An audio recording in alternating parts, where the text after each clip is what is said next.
Devil in a red dress, call 911, I'm a killer. You know I hate to confess. Bang bang, got my hand on the trigger. The devil in a red dress, call 911, I'm a killer. You know I hate to confess. Bang bang, got my hand, call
Jochen Hahn and Antonio Albacete.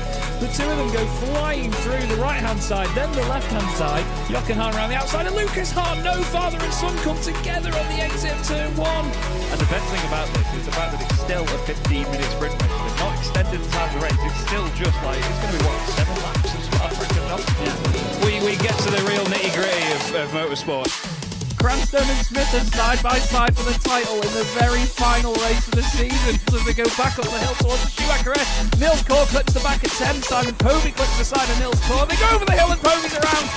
Oh my god, that's going to definitely be the thumbnail, isn't it? Hit me in the right direction. Thank you so much. 23 cars.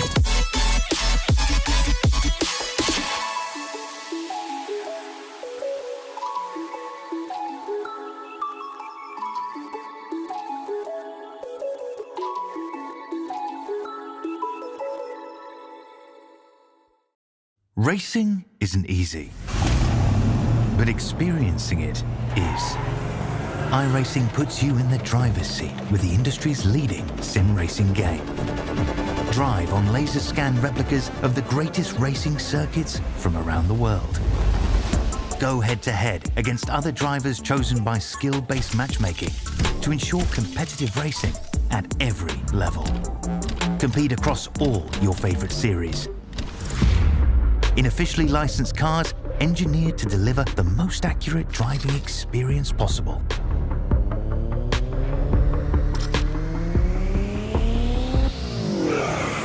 Join a race or host your own with players from across the globe. Race against the computer or in a league with friends. Feel the thrill behind the wheel.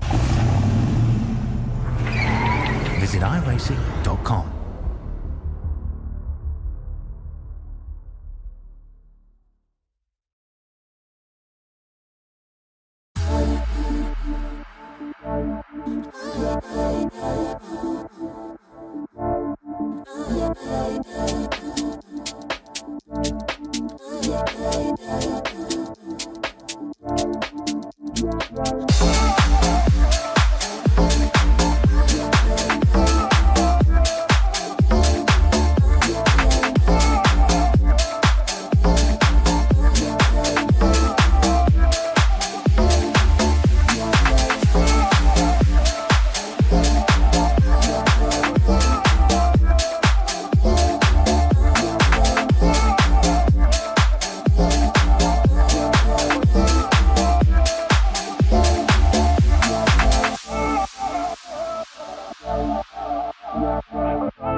Hello everybody, welcome to Chaz Draycott Media and welcome to the latest round of the Formula CDM Americas Series from the Detroit Grand Prix circuit here at Belle Isle. Round number 6 is going to be one of the ones that the drivers have been looking forward to or dreading the most this season.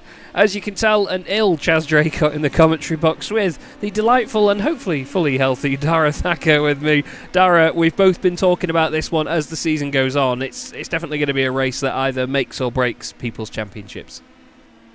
Yeah, it is. I mean, you're right about it being the one that drivers look forward to or not, because it's just that circuit that, because it's new and because it's different, and drivers won't have that much experience around, drivers are either going to be thinking that it's a great, adventure, great to get on a new circuit, or they're going to be thinking that looks horrific with the wall so close. So, interested to see how it goes tonight, and we're at that kind of point in the season now that, we kind of have an idea of where our championship battles are going to lie, but that can blow up really, really quickly if big things happen tonight. It absolutely can. This is how the championship looks after Laguna Seca. So it's now Sam Fitzpatrick with a 15-point lead at the top of the standings over Jake Cranstone.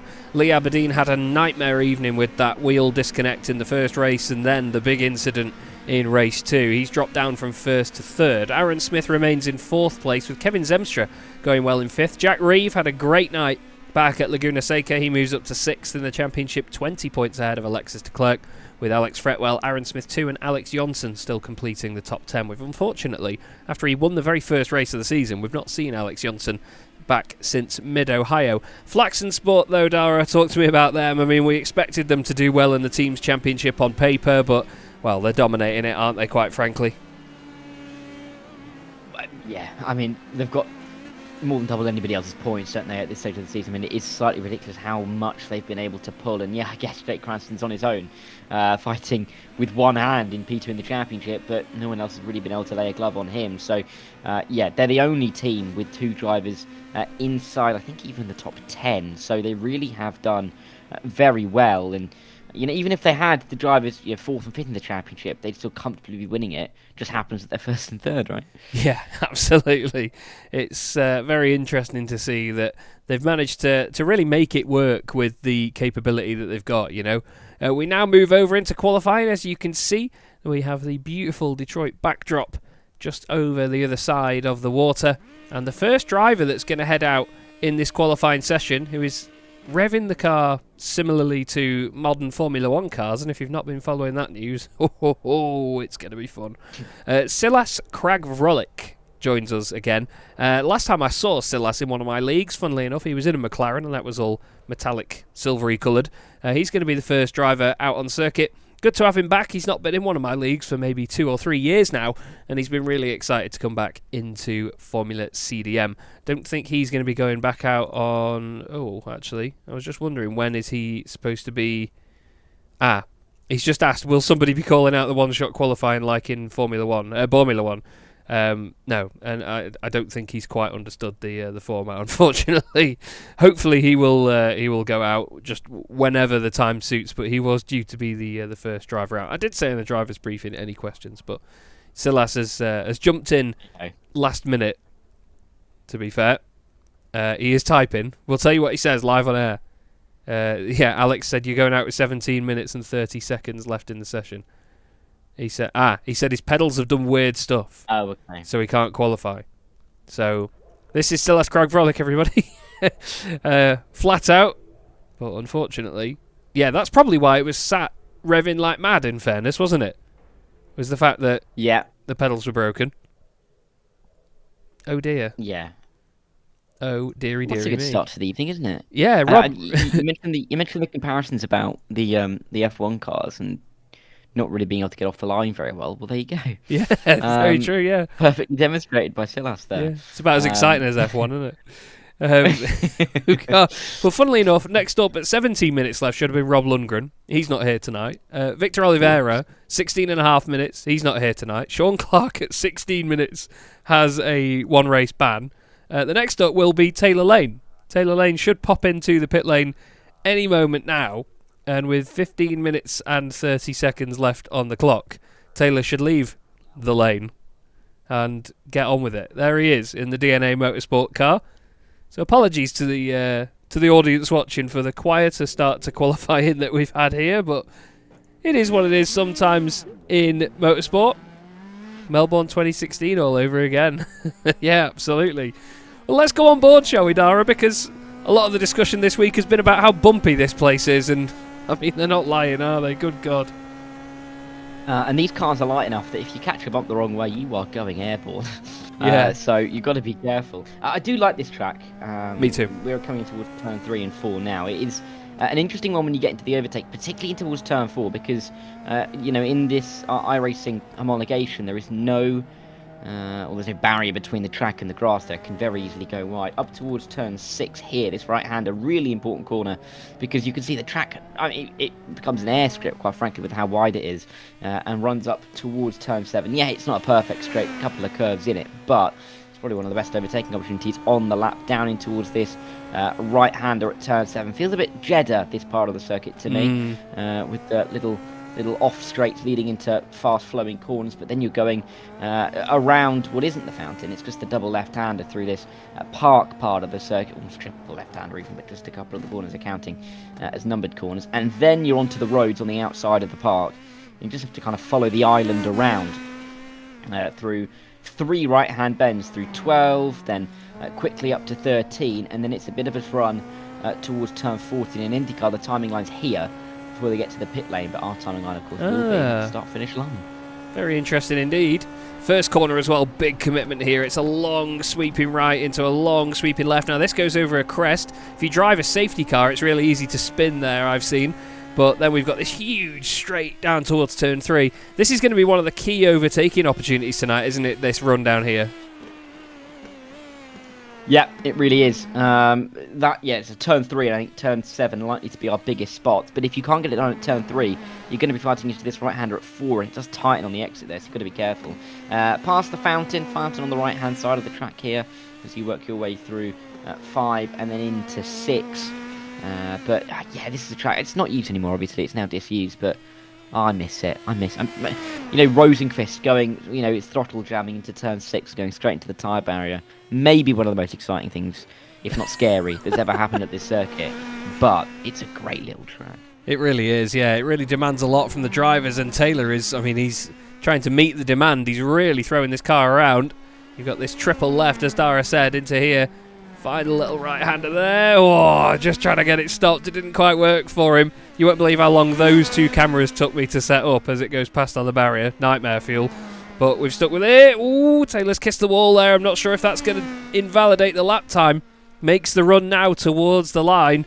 It's very bright, isn't it? Around the final corner he goes. And across the line. Is it a valid lap? Doesn't look like it for Taylor Lane. John Roberts is going to be next up. Whoa, big squirrely moment there in the Derrington Francis car, right up against the wall as he goes into the next right-hander. God, that tyre wall comes at you quickly there. And again here as well, watch how close they get to the wall on the left-hand side. It's going to be such an exciting race to watch, but it's going to be so scary for those behind the wheel. Across the line goes John Roberts, hopefully for his sake, the first valid time in the night. And yes, it is. A 1:27.5 as, oh no, Simon Price had big damage on that car and is back in the pit lane. Oh, dearie me, what on earth happened there to Simon Price? Let's have a look.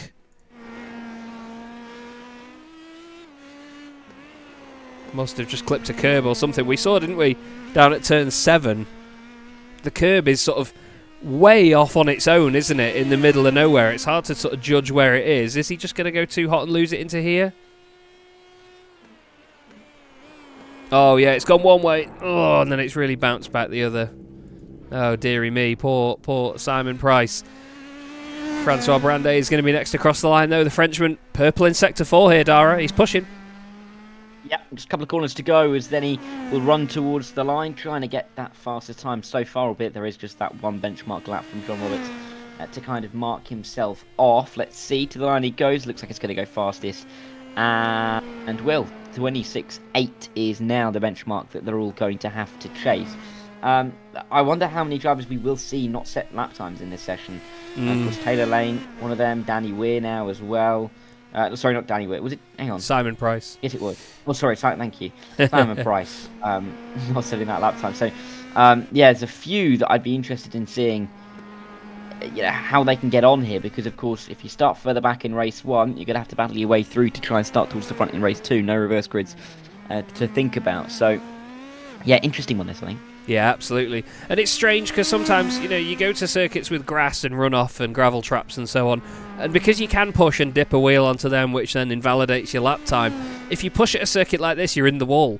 So a lot of the time we actually see more people set invalid times at street circuits than anywhere else. Danny really shortens the run to the line. Very competitive stuff from him. Goes second fastest just behind Francois Brandet by just under 0.2 of a second. That crest is definitely going to catch a few people out here this evening. Number of cars out on track. Martin Kenyon just up the road. He's on his fast lap now. Into the right-hander at 3. Oh, it really didn't want to play ball there, did the Hikawa racing machine. Big bit of curb on the right. That's quite brave through there, actually, because it will throw you at the barriers. This corner is another one that catches you out. Reminds me of one of the left-handers at the old Tokyo Route 246 circuits back on the Gran Turismo games, that. I think it was turn 4 there as well, actually. But it's just the way it goes left, then right. The layout of the barriers and everything is almost exactly the same. Big run down to turn 7. Seems shorter than I remember. Hard on the brakes, but you're going left on the brakes there. You've got to really try not to spin the car. Then there's an angled bit of the wall, isn't there, on the left, Dara, that could definitely rip a wheel off. Whoa! Yeah, it's not comfortable at all, and it's very easy to get it ever so slightly and, really very, very wrong indeed. So you've got to be so careful around parts of this track. If you try and take a little bit too much on the inside, push it on the outside, we saw it, didn't we, with Simon Price, that it can go very wrong. Just the slightest of error is just, a little bit of lack of confidence on the brakes into some of these corners can really undo an entire race, particularly the later on into the evening that we get. So you've got to be oh so careful. Kenyan's going to go fastest, 26.4 is now the benchmark. Then it's John Tusting was immediately after to set his lap time, but that's not going to go fastest. P4 for the number 9. Then it'll be Lee Berridge, and he looks like he's going quite quickly. So we're getting some times in finally, Chaz. We are indeed, yeah, and they're starting to tumble. Oh, Lee nearly took a tumble there, hitting that curb on the inside. Big old jump over the right-hander. 2 purple sectors for him so far on this lap, though, so he's putting everything into this and really pushing it. This is going to be a circuit of commitment. I'm so excited to see all these guys together on this racetrack. Round the final corner goes Berridge. Is it fastest? It should be... And it is by 4.5 tenths of a second. The first driver to go under a 1:26. Very well done to Lee Berridge. That is solid stuff. What about Stuart Clark in the Spontex CDM Esports machine? Spontex CDM Esports having a great time at Laguna Seca. Jack Reeve and Stuart Clark both scoring big championship points there. They're going to want to continue that on as we head to the streets of Detroit. And Sean Clark goes third. 6 tenths of a second off the top spot. Not a bad time at all. But now, time for his teammate. Yep, and let's see what can be done now as we run our way through with Jack Reeve, who will be setting his lap time soon. There's a few drivers on those out laps trying to, or waiting to get going on their flying laps to see what they can be setting in this session. Still a few minutes away from those front runners, the likes of Cranston, Aberdeen, of course, championship leader Sam Fitzpatrick as well. Such a big evening for Sam, I think, to try and keep a hold of that championship lead, as that's a bit of a bounce through for Alex Fretwell, who's on his run. He comes out of turn number 6 and keeps it very close to the wall, up towards 7. Yeah, sorry, there was a bit of a gap there, but the timing for me showed that Jack Reeve was on a lap. I was going to say they're not consecutive in the championship. Those two, as there is Fretwell tapping the wall on the outside. And I'm not sure if that left rear suspension is damaged, but that will invalidate the time for the Team Verde driver. His teammate, Kio Tiago Marteau, unable to make it here this evening as well, so that's going to be an immediate blow to the team if he can't set a valid lap time. Fretwell, we know, is very quick and very capable, but he's unfortunately outdone himself just that little bit there. We'll see whether it still counts, though. You never know. It might be one of those things that the circuit just forgives you as you head around. Doesn't look like it. What about the Frenchman, Alexis de Klerk? He's been really exciting to watch this season, hasn't he, Dara? He really has, and there's been a few of those that have been able to really pick up some pace and pick up some good results over the course of the season, but also at the same time keep us guessing whilst doing it. Yeah. A little bit of a tap on the wall coming out of that penultimate corner. Alexis, purple through sectors 3 and 4. Jack Reeve, purple through 1 and 2. It's going to be close between those two, you'd expect. This should go fastest for Alexis. Whoa. And does. 25.4, half a second ahead of Lee Berridge. But what about Jack Reeve in that number 2 car coming in towards the final few corners of the lap now? Purple, purple, green. We know that we saw Alexis go green, green, purple, purple, purple. Jack's gone faster than him in that sector 4. It looks good enough, maybe, if he can keep it nice and tidy through here, to go to the top. Whoa, that is committed by Jack Reeve through there. I was certain that we were going to see the hedgehog in a wall then, but no, he has thrown everything at this lap, and as he crosses the line, he goes fastest by 1.5 tenths over the Frenchman. Brilliant, brilliant lap by Jack Reeve. The commitment is just getting better and better, isn't it? I remember just a moment ago it felt like the first driver went under a 1:26. Now we're nearly into the low 1:25s. Kevin Zemstra next up for Dragonfly competition. No teammate here for him tonight. He heads up to the final corner now. Is he going to cling to the inside like we've seen a lot of them do? Shorten that run to the line. Does a little bit, but he keeps it over to the left slightly. And does he now go fastest? Yes, he does. Just under 1/10 of a second for Kevin Zemstra. Now Aaron Smith, the man that he came together with actually at Laguna Seca. The two of them had a little bit of contact here and there.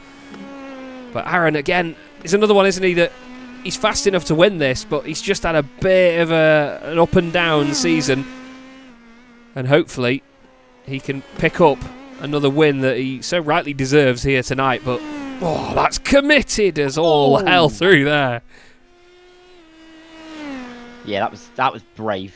Well, that was that line, wasn't it, between brave and too much. Oh! Faster than 1 second. Just about held on to it enough to get that fastest time. You could not make it any closer than that. We're talking centimetres, if not millimetres, around the entirety of this lap between those two times. Incredible, really. Lee Aberdeen, not a great second sector, slower than his out lap. His third sector, though, was fastest of anybody. Where's it going to put him at the end of the lap? This is going to be right up with him as well. Where's it going to go? Is it going to go fast? Is it going to go third? Oh, it's going to go nowhere. Great. I'm so glad I set that perfectly up for it to not count. But another big blow to the championship for Lee Aberdeen. Don't forget, for a lot of the season, he's been leading the way since Miami. He's been leading it, and now he's right up there in the mix. Sorry, Charlotte just scared the living daylight out of me. She just arrived home and just leaned over the desk. I'm not well, so I'm happy to say I've got Albus oil for children. Thank you, Charlotte. Jake Cranstone on screen, flying at the moment, and, well, with a purple sector, he's still not able to go fastest, but 4 thousandths of a second again between him and Jack Reeve. It's incredibly close, Dara. Yeah, less than a tenth in the top 4. Where's Sam Fitzpatrick going to fit into all of this? Not set a purple sector in any of the first 3. Through the 4th, he's still green, so is this going to be one of those laps that's good enough everywhere that it puts him fastest, or is it just not quite at the standard that he's been playing at or racing at all season long? Let's see. One more corner to go for Sam. Flies across the line. It looks very purposeful, but I don't think it's going to be pole. We'll see. It is. Wow, 3 tenths of a second, like you say. Just good enough of an all-rounder to take that pole position. What a brilliant lap that is by Sam. It certainly took us by surprise. That is remarkable. Absolutely remarkable. Wow. I'm actually blown away by that. It's not massively significant when it comes to the championship or anything else, but it's just the fact there was no purple sectors in it whatsoever. He was just that good everywhere that he did the job. Yeah, I'm trying to have a look at some of the sectors. So he was, what, 400ths off Aaron Smith in that first sector. In the second sector, he was just a 15 thousandths slower than Zemstra. Third sector, he set a 17.899. Who went faster than that? Oh, Lee Aberdeen had set a 17.868 on that lap that didn't count. 23.4 in that fourth sector was slower than Jake Cranston, 23.47. And then final sector, 15.17 was slower than Jack Reeves, 15.14. So he wasn't, I think he was second fastest on every single sector. But the fastest driver was a different driver in every single one. So just good enough all around the lap for the championship leader to come away with another pole position. And we have 6 drivers of the 19 that we have here tonight with no valid lap times. It looks like Victor Oliveira actually was in the session, but she didn't go out in quali, so I think we'll have 18 drivers out there, so that's 5 invalid lap times. Simon Price, Alex Fretwell, Celeste Cragg-Vrolick, Taylor Lane, and most notably, with no disrespect to the others, Lee Aberdeen. Third in the championship, was leading the championship heading to Laguna Seca, and now finds himself in the position of not having a time for the race. It's certainly going to be interesting because I think out of all of them, it basically orders the rest of the grid, I think, off iRating. And Lee has 5,500 iRating. Taylor Lane should be next up behind him with 3,600. Then Silas Cragg-Vrolick. So we'll see if that comes to be true, but it might order them off practice time, which I know iRacing used to do. If you didn't set a valid time in quali, it used to organise it on your practice times, which I quite like, actually. Thought it'd be, I mean, well, when discussing racing formats, I always thought it'd be good to have similar to what the British Touring Car Championship did over the last couple of years, where your fastest time sets the grid for the first race, and your second fastest time sets the grid for the second race, which I think is quite cool. But we'll see. Either way. All formats, isn't there? Oh, you yeah. Pick anything, right? Well, that's the thing. We are unfortunately quite limited in what we can do with the iRacing heat racing system. It's very good, but still very limited. So, championship leader Sam Fitzpatrick takes pole position from Aaron Smith for the 15-minute sprint race. Then it's Kevin Zemstra alongside Jake Cranstone on row 2. Jack Reeve and Alexis de Klerk on row 3, with Lee Berridge in 7th alongside Martin Kenyon in 8th. Stuart Clark will be happy with 9th. Francois Brandet happy to qualify inside the top 10. Danny Weir and John Tusting will make up row 6, both of them wanting to move forward. John Roberts is 13th, and then, yes, as predicted, it's Lee Aberdeen ahead of Taylor Lane, Silas Cragg-Vrolick, Alex Fretwell, and Simon Price. Victor Oliveira will not be taking the start. So it's based on iRating from the others. Predictions, Dara? Sam Fitzpatrick win, or is it not going to be that easy? Kevin Zemstra's going to win this one, I think, Charles. From P3. He's the unluckiest man in the world. Exactly, and it's Belle. That's why he's going to win. Well, as you can see, even from a bit further down the order, it is very packed here on the grid. They are actually going round a corner, so to speak. So let's see then, as we get the first race of the night underway in the Formula CDM Americas Series from Belle. And the lights go out and we are away. It's a great start from Aaron Smith. Sam Fitzpatrick didn't quite move very well. Oh, it's a car around in the background, which is John Roberts. Aaron Smith down the inside into turn 1, but he's on the outside for turn 2. Can't quite hold on to the lead, or can he? Sam wheel to wheel through there, and now the slipstreaming begins down towards turn 3. John Roberts has a meatball flag, as it's known, for his damage off the start. Jake Cranstone goes to the inside line. It looked like they were 3 wide for a moment there into turn 3. As straight on goes Lee Berridge. That really good qualifying has been undone by a little mistake, but tidy stuff from the top 5 at least, Dara. The rest of them now split up a little bit. Now Jack Grieve and Stuart Clark are consecutive.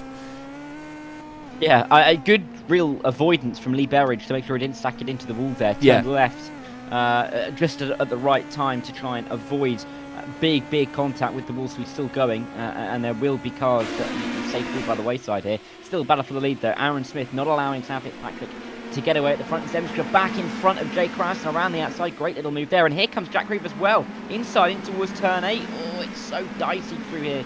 With the curb so high, you just can't touch them on the inside line, but driver's still going to fight side by side regardless, of course. It'll just be interesting to see if somebody just try and climb one of those mountains. Oh, no. They can't make a move in Taylor Lane, going for the inside lane that wasn't really there on Danny Weir. But I guess for Danny, it's just blocked everybody else, and he's kept the position in the end. Francois Brandet has broken rear suspension. Same with Silas Kragvrolic as well, the debutant here tonight. Serves him right for having the wrong colour wheels. But unfortunately, that contact with the 3 of them causing John Tusting to have a meatball flag as well. Lee Aberdeen has gained 6 places, by the way, in the first lap. He's just there in the background ahead of Martin Kenyon. But you're absolutely right. There wasn't really a gap there, unfortunately, on Danny Weir, was there? No, not really. Unfortunate, I think is the right word. Let's see it again. This is Taylor Lane just trying to fight his way through. Car in front, car to the right, just trying to pick the right line. Danny was not even really in the frame at the moment. And he's the car that we're going to have a little moment with. Taylor, he just overcooks it, doesn't he? I think Danny broke a little bit earlier and then left the door so open that the move was never really going to work down there. And Taylor's the one that is going to be the guilty party, you'd say. Yeah, this is how it looked from Silas Kragvrolic. It's just 2 cars back from all of this. Taylor gets down the inside. They come to a stop. Silas gets hit and then hits the back of Francois. And then, yeah, unfortunately, it's then a rolling scrapyard after that.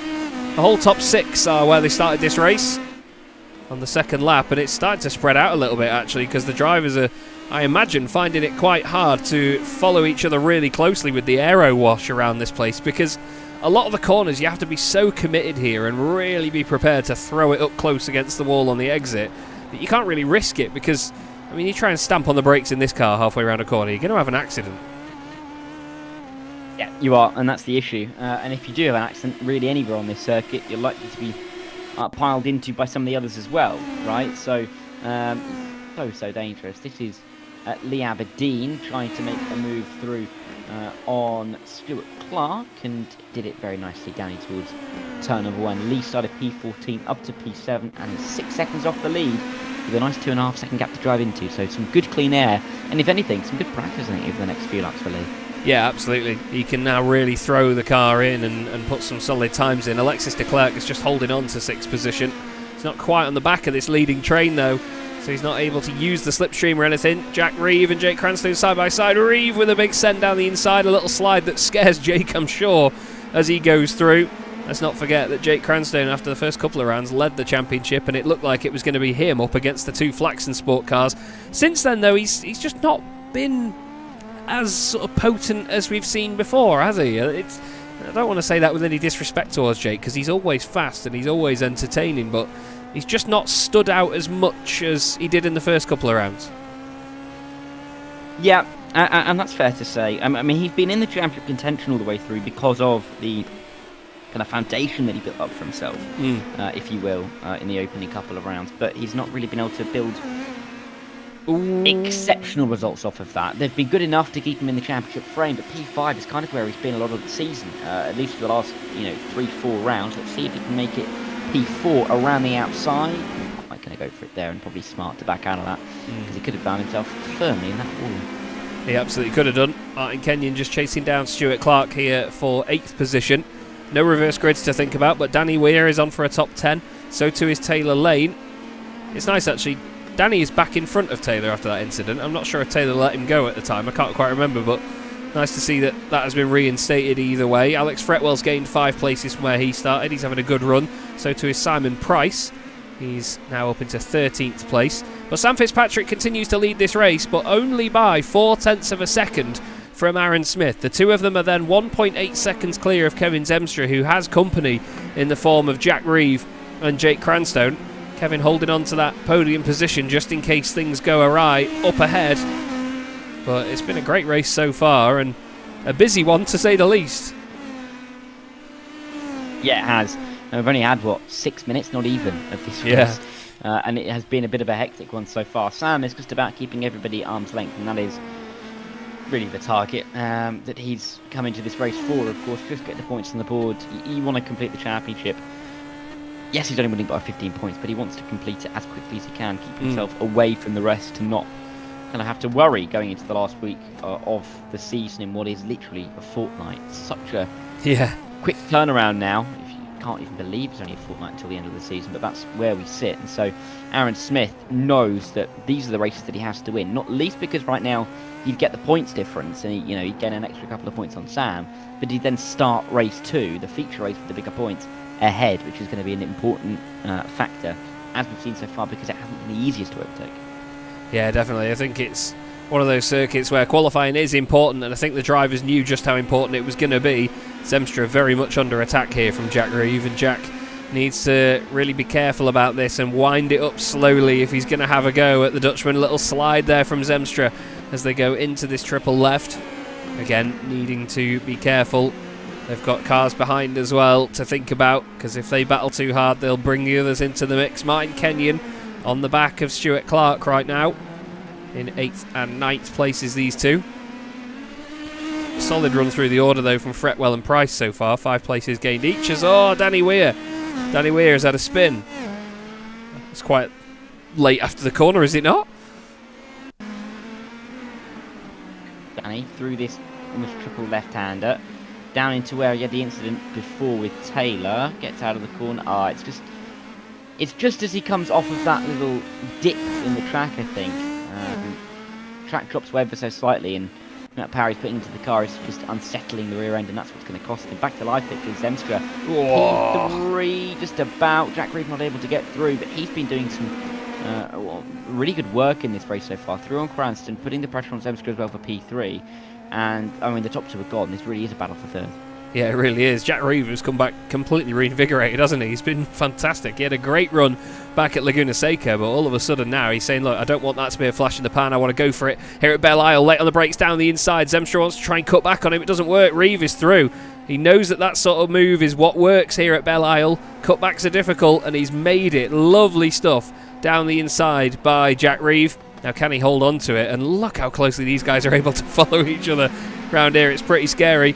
Silas, Craig Vrolik and John Roberts, unfortunately, after having a miserable start to their race, have had that miserable start continued, I'm afraid. I think Silas has had a drama somewhere. Oh, dearie me.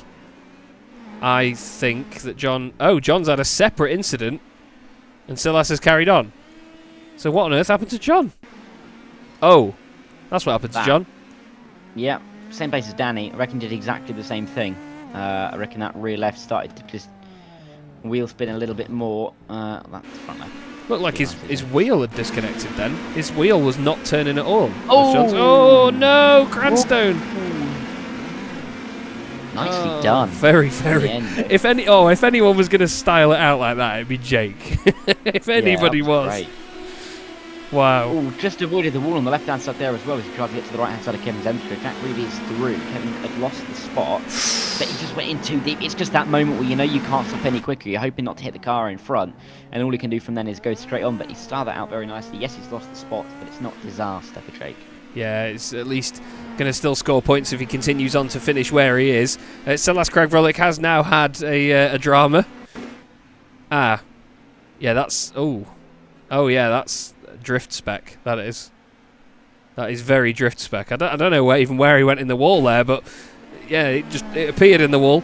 Now, these two are still making good friends, aren't they? Aaron Smith and Sam Fitzpatrick. 5 minutes to go, a third of this race left, and there's only half a second in it. Aaron has done a great job at sticking with Sam here. They've been trading fastest laps. Personal best for Sam, and another fastest lap for Aaron. He's not mucking about, this young man, is he? He's really pushing in that Darrington Francis car. He wants this race victory. Lee Berridge has unfortunately had another issue. But Aaron, he had a run of podiums in the middle of the season so far. 4 in a row, a third, a second, a first and a second. Since then he's not been on the podium, but he's putting enough pressure on Sam to make those little mistakes, isn't he? Yeah, and we've not really seen that from Sam this season, have we? Mistakes of any kind. He's been so calm and considered. And maybe just a couple of Miami, but realistically, that's it. It's been a really classy season put together by Sam, but all of a sudden, I think when you're in this position of championship lead and you're the one being chased, when you've got someone like Aaron Smith who is the chaser, the one trying to hunt you down in the points tally, also hunting you down on the track, it can start to play in your mind that little bit more than if you were the one in second place in the championship and it was the championship leader behind you. So, yeah, we'll have to see how he's able to manage with that in the last 3 laps which are about to begin. Taylor Lane still looking for the top 10 past Alex Fretwell if he can find it, but he's never going to get down the inside there at 7. And we'll pull back into line.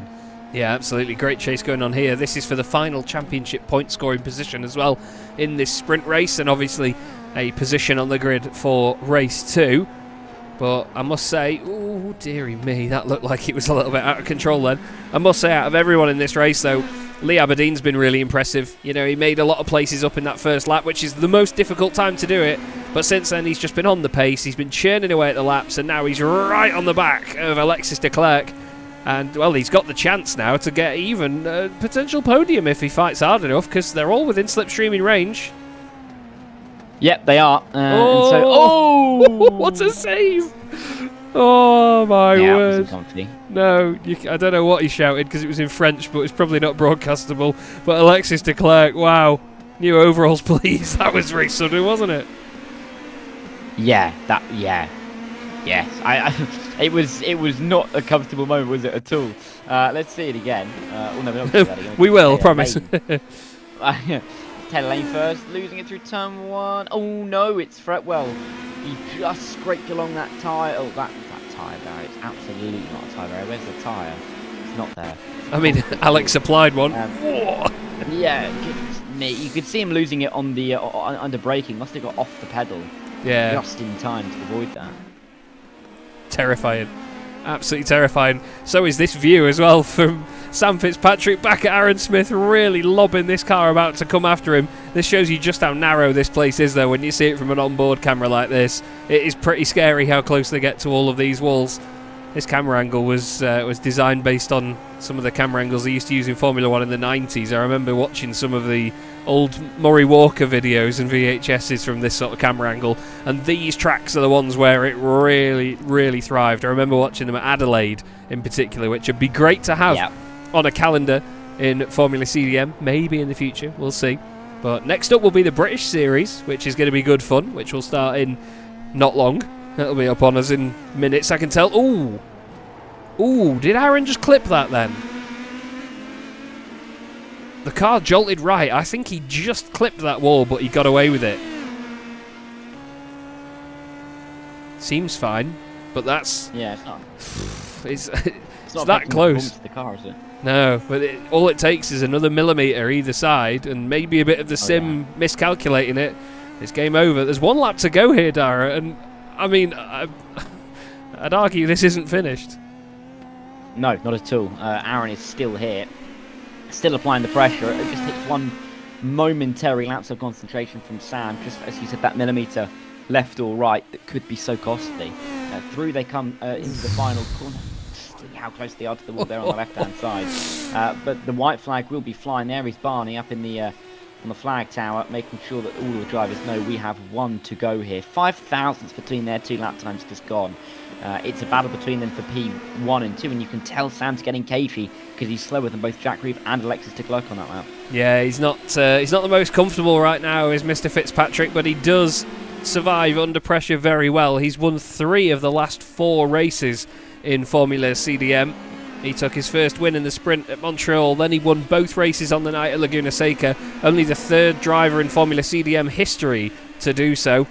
And I want to give a quick word on Jack Reeve as well. Jack is currently on for his 3rd podium on the bounce. He got his first podium of the season back at Laguna Seca, so out of nowhere, having none of them, he's suddenly got 3. Simon Price has come into the pit lane.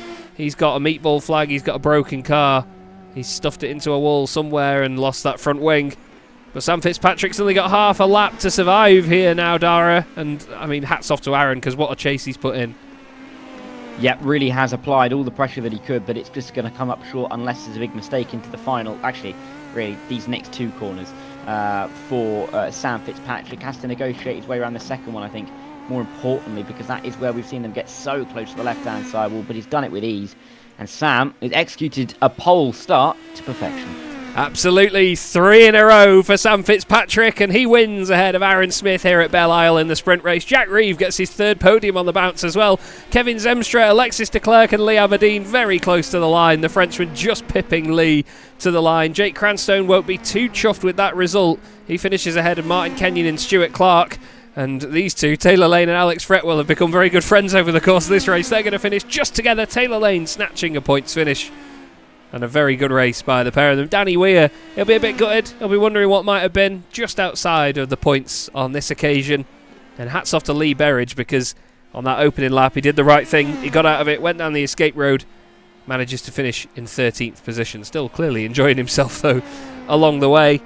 But Sam Fitzpatrick, Dara, another brilliant victory. Like we've said, 3 on the bounce now, really cementing that championship lead further. Yeah, really, absolutely is. And it's looking better and better for Sam with every race. I know we speak to him most weeks and he's always calm. I wonder how calm he's really going to be feeling, right? It's not going to necessarily feel the easiest task to get this one home and dry. But yeah, great to see, I think, that we've got a real battle on our hands with Sam and Aaron at the front once more. Maybe Lee joining them in race 2 now, up to 6th for the start of the second race. It's going to be quite an exciting one, I think.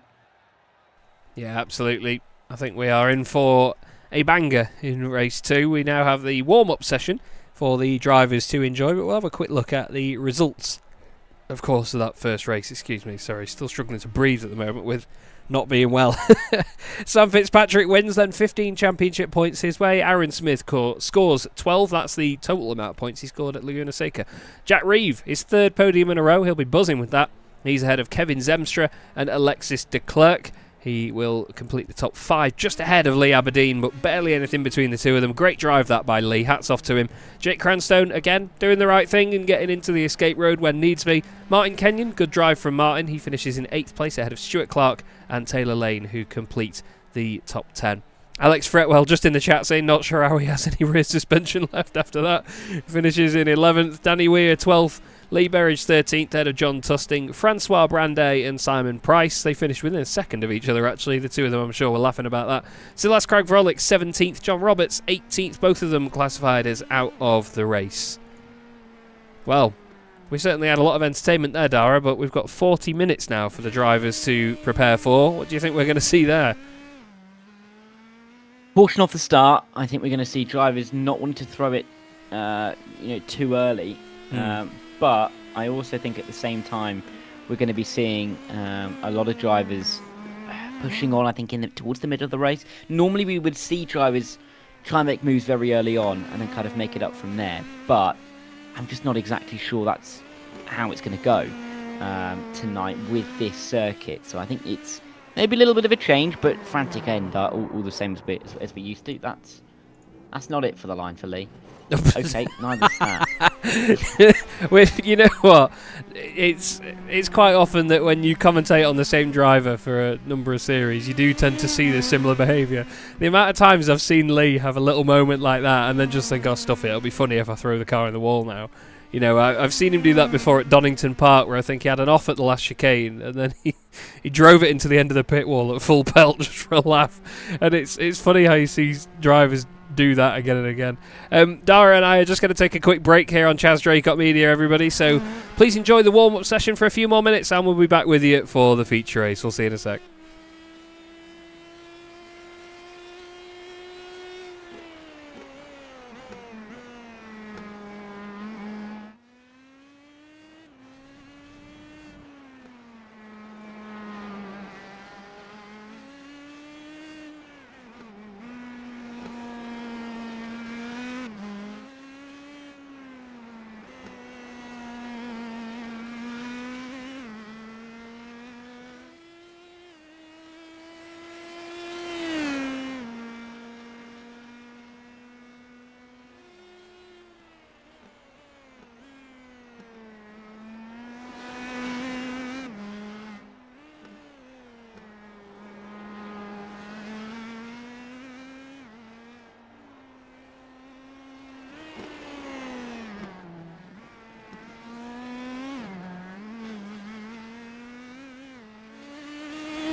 Hello again, everybody. Chaz Draycott and Dara Thacker here for Formula CDM Americas Series from Detroit, Belle Isle. We've had an interesting first race of the night, and we are sure to have an exciting race too. But this is going to be one of the important things, Dara. The pit lane entry here at Belle Isle is important. The drivers obviously practicing that throughout this session.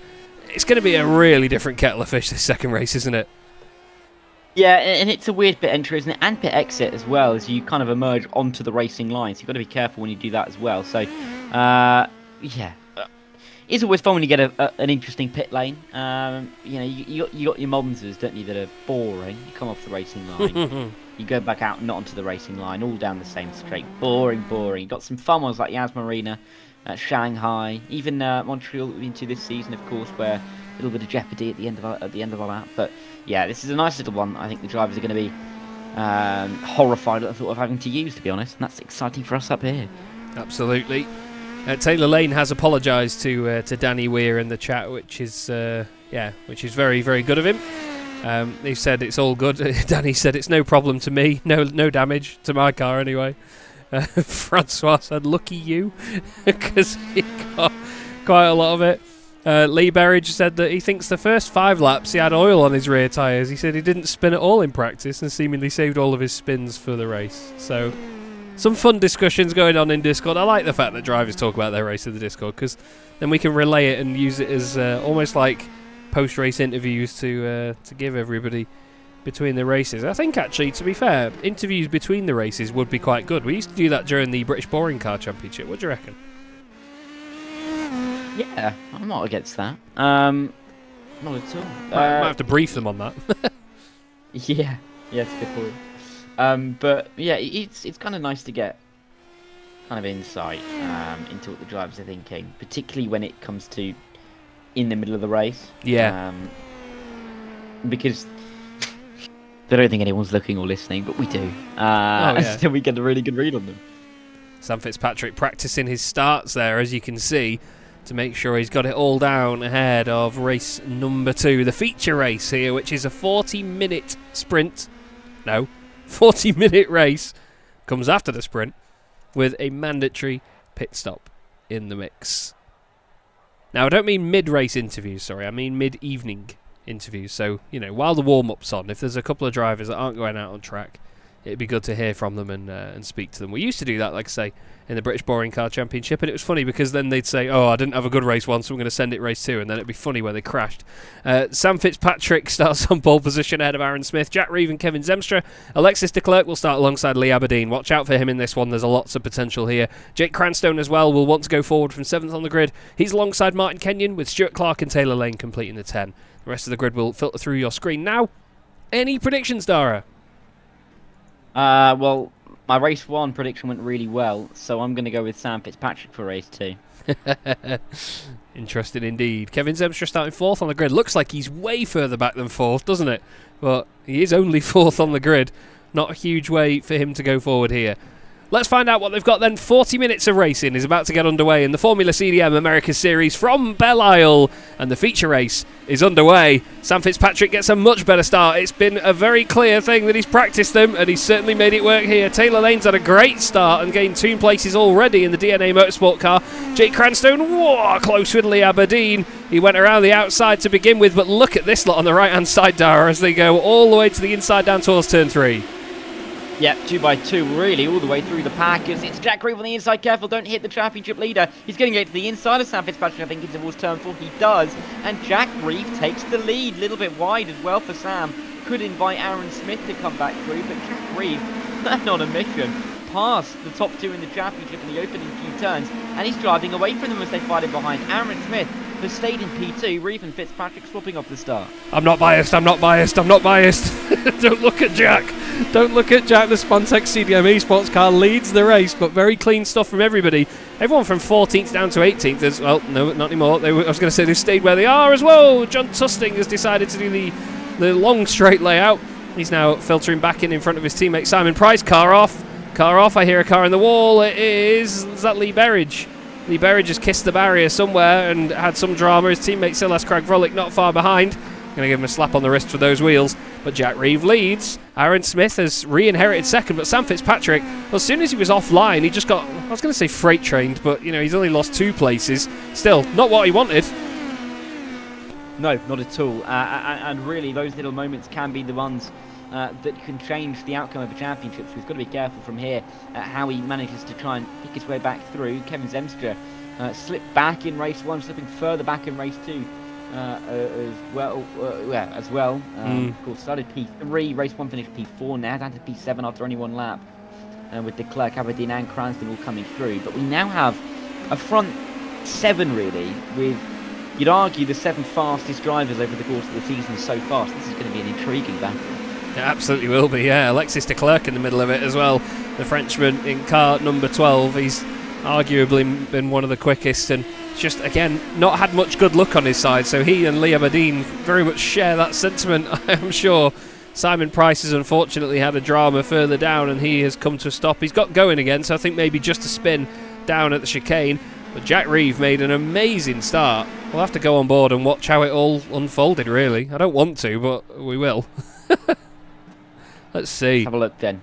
Because it was quite an even start by the top 3, wasn't it? Yeah, it was. As Barney watches everybody. But yeah, actually, really launching Jack Reeve there. Definitely got the first phase nailed. And then through turn 1 and turn 2, does he just get a better run from the top 2 just to pick up the slipstream? I think it's a bit of both, isn't it, really? Good exit through here. And now he's just going to try and sit behind both of them, getting the double slipstream momentarily. Then all of a sudden, because Aaron Smith pulls out, he no longer picks up that toe. And Jack Reeve just kind of sticks his nose down the inside, deep from Sam. Oh, nearly hits the back of him. A little bit of luck, a little bit of skill involved there. But yeah, gets to P1. That was very smartly done. There's a car missing. Yep. There's a car missing.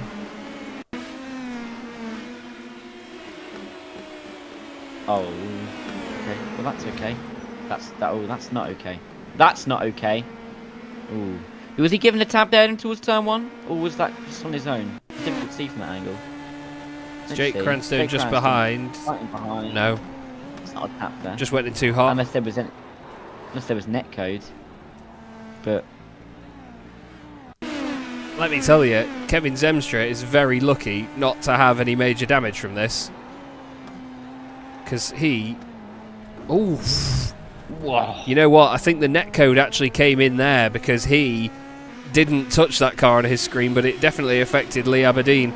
Unfortunately, yeah. John Tusting and Lee Berridge and Francois Brandet have all come to blows here.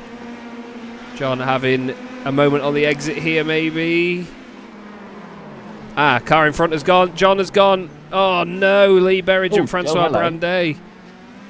Is it 9 o'clock? It's not quite 9 o'clock yet. Oh dear. What was that, gents?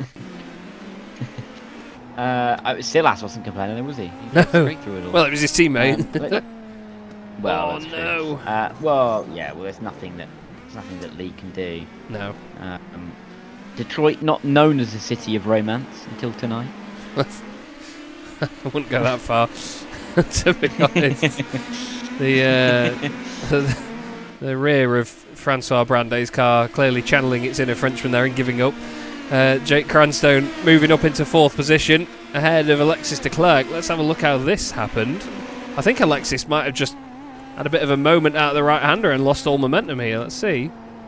Ooh! You lucky boy, Alexis. Wow. It's not often you get a clip with the wall like that and get away with it. Wow, oh wow. He clouted that. And to not hit the outside wall as well. Whoa. What a save. What a save. No. Sorry, I was just trying to make it in French there. Yeah, but I thought your mic had suddenly just exploded or something. No, it was just me saying no. No. My French A-level really coming in clutch. Oh, I'm so proud of you. Thank you. If you don't use it, you lose it. So that's why I thought I'd slip into it there.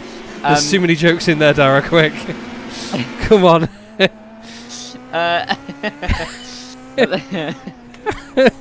Alexis de Klerk, really, he's really pushing on here, isn't he? Great to see him maintain some of that, real fervour for the race this evening.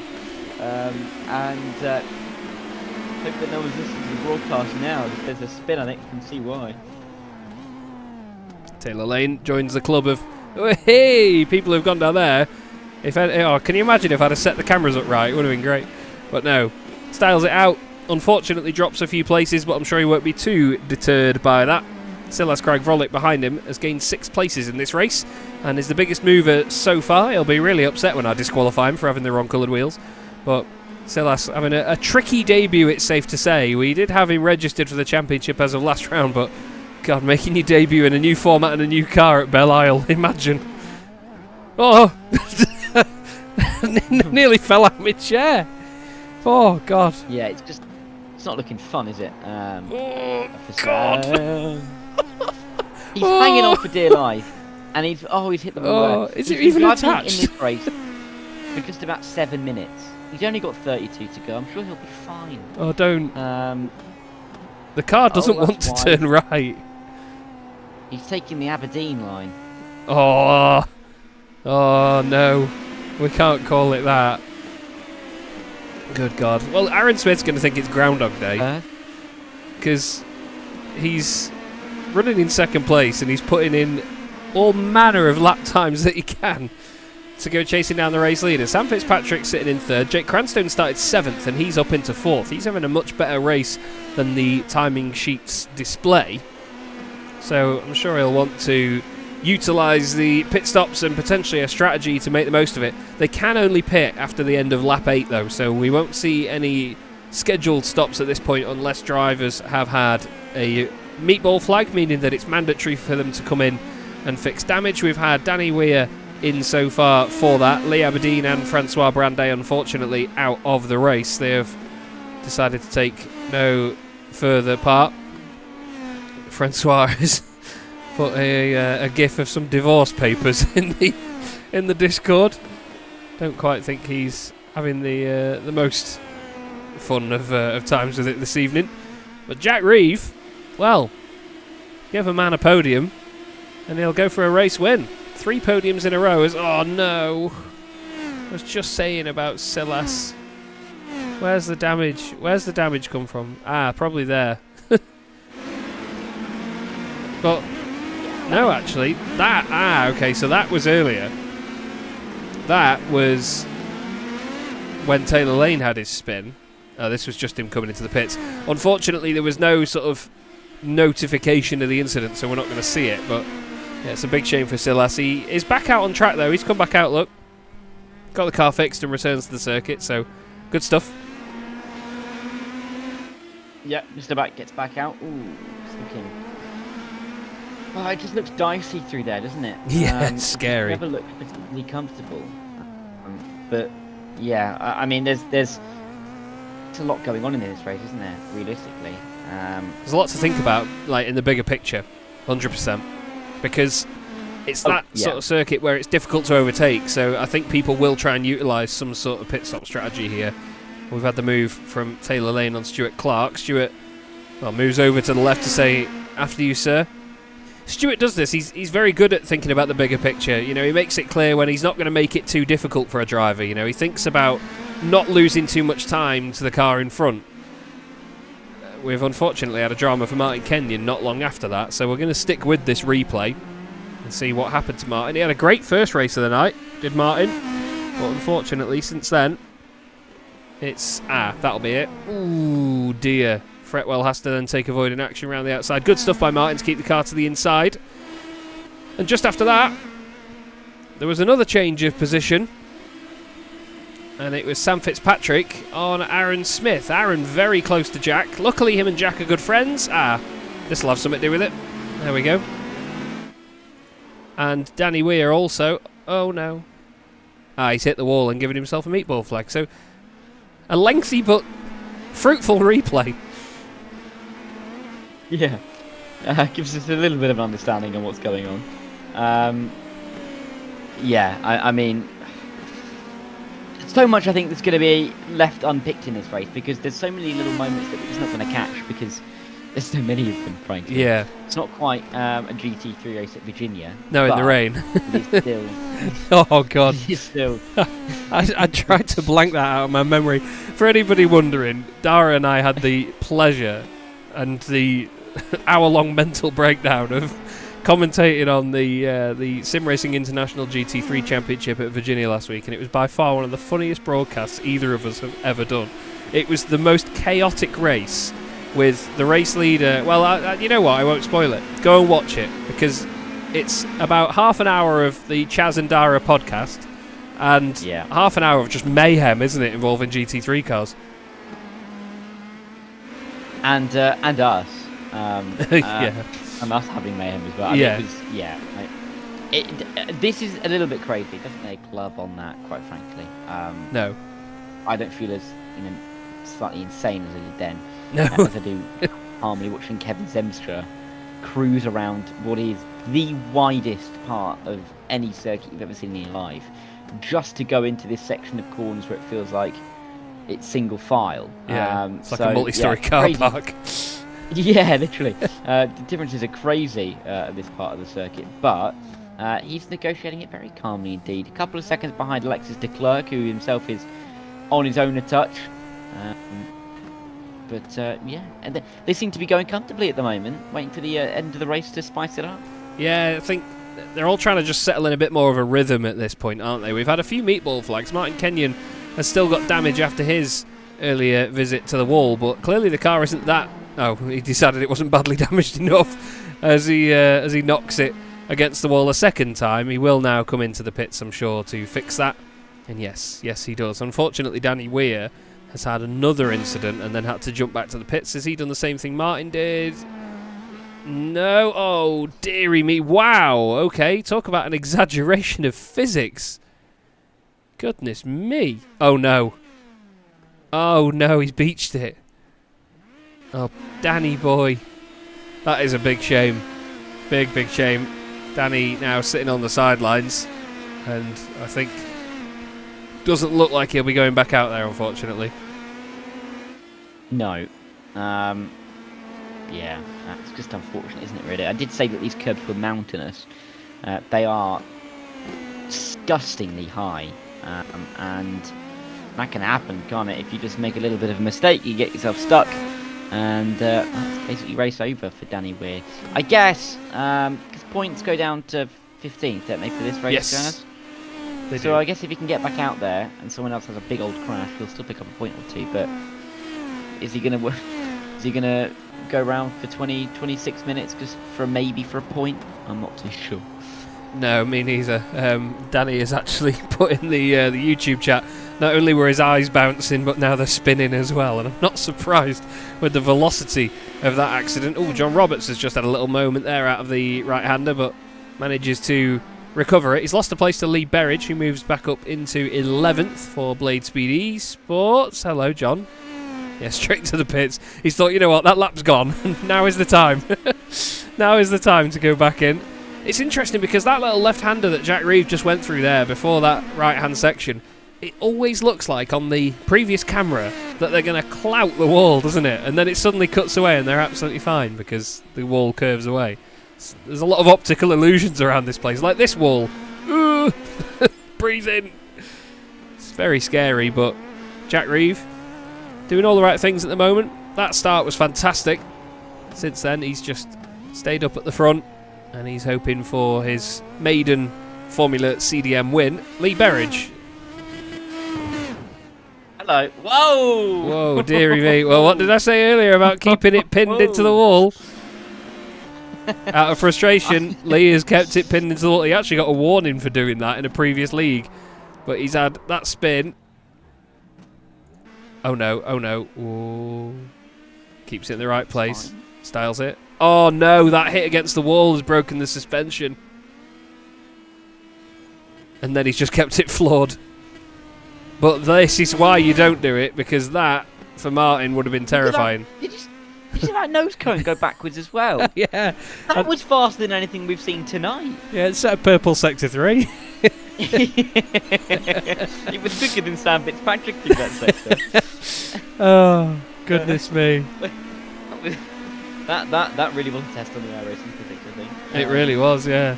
What If anybody was sitting here thinking, maybe just tuning in for the first time, thinking, is this real or is this a simulation? There's your answer. Yeah. There is your answer. If you can find me a real racing clip of something doing that, I'm going to pay you a lot of money. I think the only thing I can compare that to, and it's a very niche thing, this, so please do hang on to this with me, but there used to be a robot in Robot Wars called Carbide. It's one of my favourite... Oh, hello, Martin. It's one of my favourite things that man has ever created. It had a spinning bar on it that I think weighed about 20 kilos and was made of titanium, and it used to spin at something like 3,000 RPM. And it hit the side of a robot once and took this panel off, and it basically flung this panel, it sheared it off the side of this little square robot, and it sheared it off and flung it that quickly that this piece that's probably about the size of... It's probably about double the length of my hand. It went through 6 millimeters of bulletproof glass that was placed in front of the audience and managed to wedge itself halfway through this. Simply because of the pure velocity of the thing and the weight of the piece that it flung. That's the only thing I think that I've seen go faster than that. It was That's scary. A safety nightmare, isn't it? Well, they had that piece and then a double thick piece in front of the audience. So the bit that it went through was the edge of the arena, and then Right. a few meters back from that was the one to the audience. And now you see why. But it was it's an amazing thing. I'd love to be able to just show a picture of it live on air because it was mental, absolutely mental. There's a great shot of Dara O'Brien, who was presenting the show at the time, talking about it, and he puts his hand against the glass, and you can see just how far this piece has gone through. It's mind blowing. Ooh, wall there, Jack. Not biased. Not biased.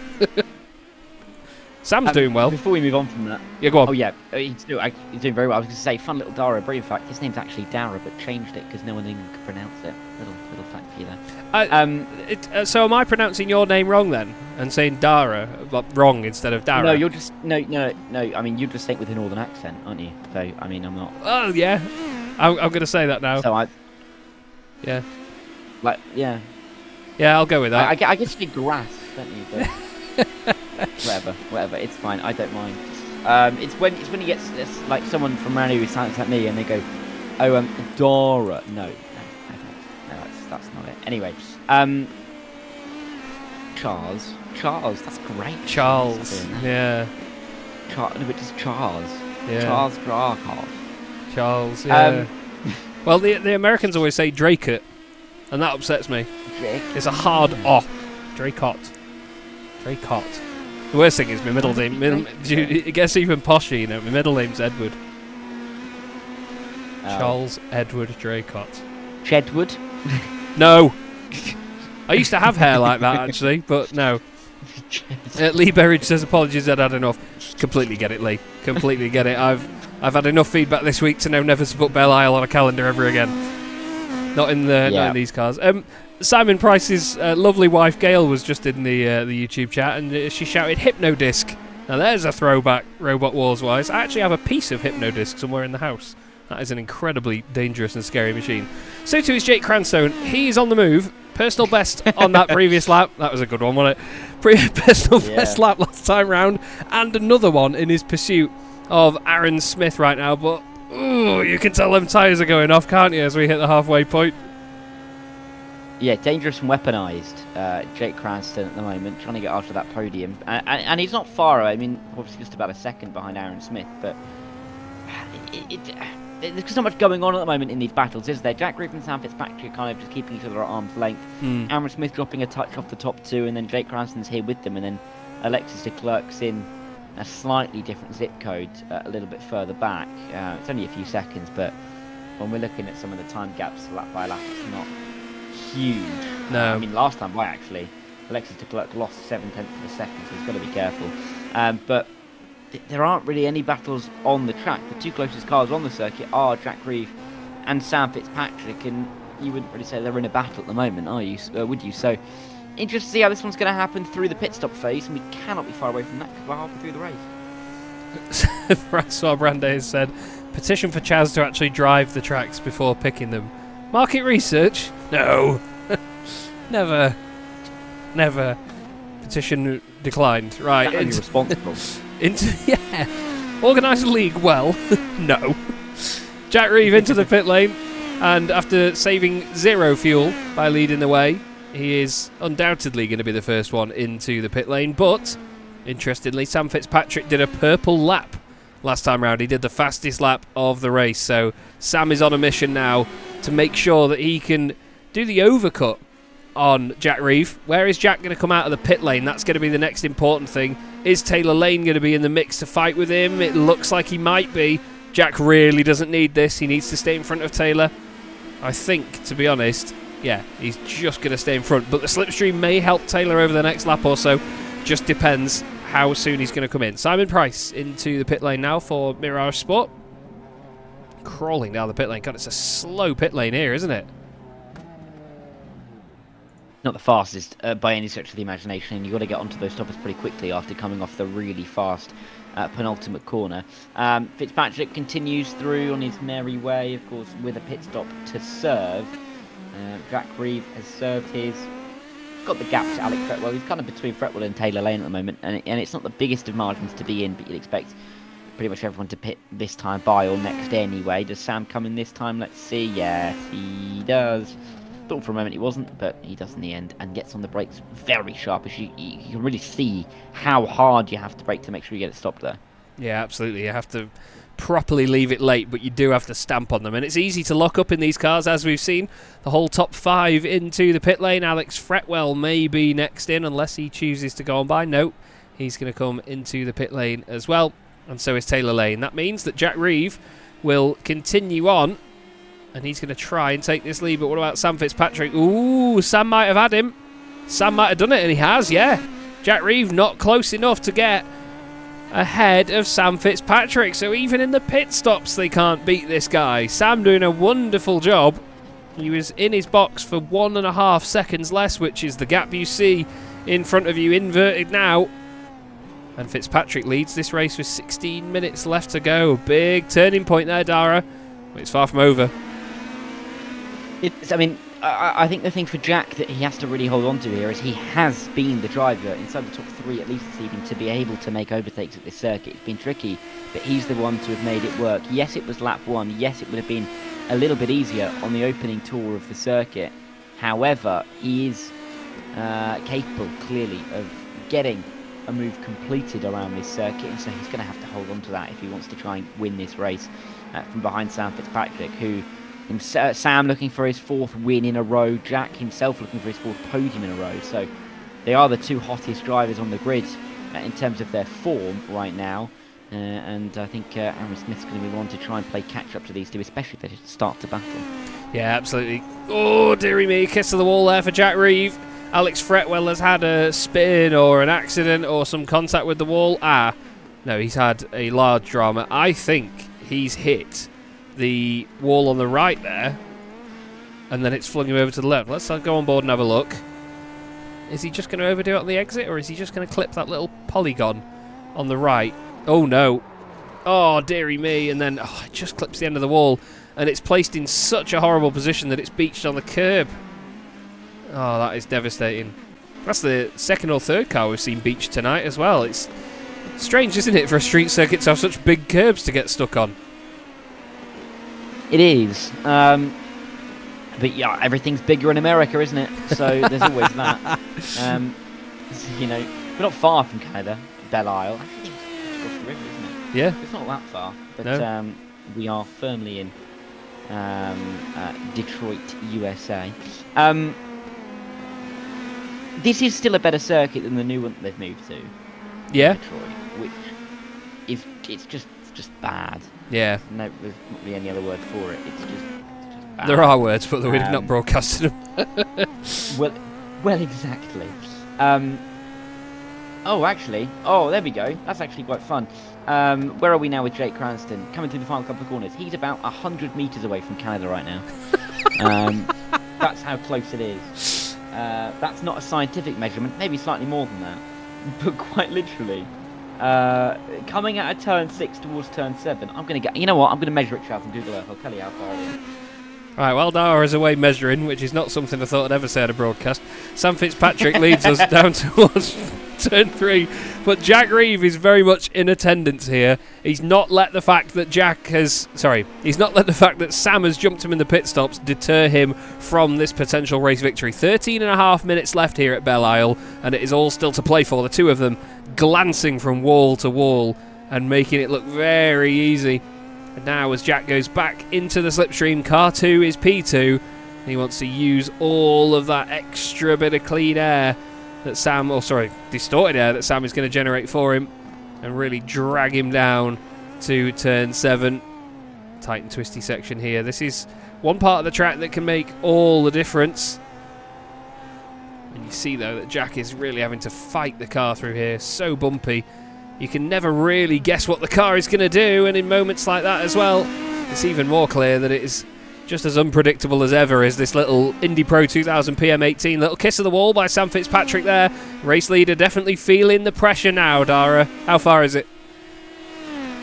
Well, I've measured, and the official word is the left-hand side of the track between turn 6 and turn 7, just before it takes that right-hand kink, is officially 125 metres away from Canada. So Usain Bolt could do that in what, 12 seconds?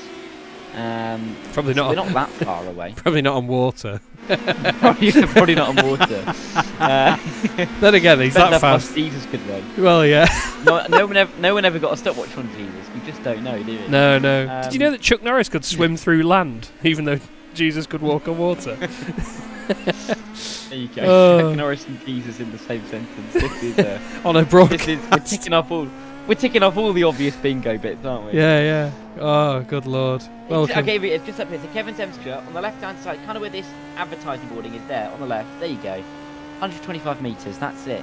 Wow. We're basically Canadian. I tell you, I'm not surprised that Lee Berridge's nose cone didn't have to get its passport out, actually, with the spin that he had, nearly crossing the border. He flung it that far. It's a good thing they've got catch fences, isn't it? Flipping out. He'd have actually gone through nightmare immigration. Anyway, Kevin Zemstra is gradually closing on Alexis de Klerk. He's 2 places down on where he started in this race, Kevin Zemstra. He didn't have the ideal start to his race, but he's certainly making up for it now. It's just the guys ahead are 6 seconds clear of them. It's crazy how it's spread out into these little duos, actually. We've got Fitzpatrick and Reeve fighting over the race lead, Aaron Smith and Jake Cranstone fighting over the last podium place, and de Klerk and Zemstra fighting over a top 5. De Klerk's had a bit of a drama through turn 1. He's lost a lot of momentum. Zemstra will surely go for the move now as they go down towards turn 3. Doesn't seem to have as much slipstream as you'd expect. Moves over to the left. De Klerk brakes a little bit later. Moves over just to close that door. Manages to hold on to the position. Zemstra's going to be focusing now and trying to think about the run down to turn 7 here, surely, Dara. Yeah, you're going to have to be thinking about, I think that point being a good overtaking spot for Kevin Zemstra as he gets out of the corner smartly. Alexis de Klerk, the fastest exit, and it's just going to be a couple of tenths between them as they get their way towards the right-hander, flowing towards the left. Which way does Kevin go? Alexis defends quite well by just placing the car into the middle of the circuit. Kevin looks to the outside line, gets squeezed out, maybe a touch, but nothing really to separate them. But good defence in the end from Alexis, and Kevin is going to have to try somewhere else as they work their way. Try again. Goodness me, as they work their way around turn 10. There we go, first try. Were you as thrown off by the ghostly fountain as I was? Yeah, there you go, there it is. You can see it on the... Oh my goodness, that is...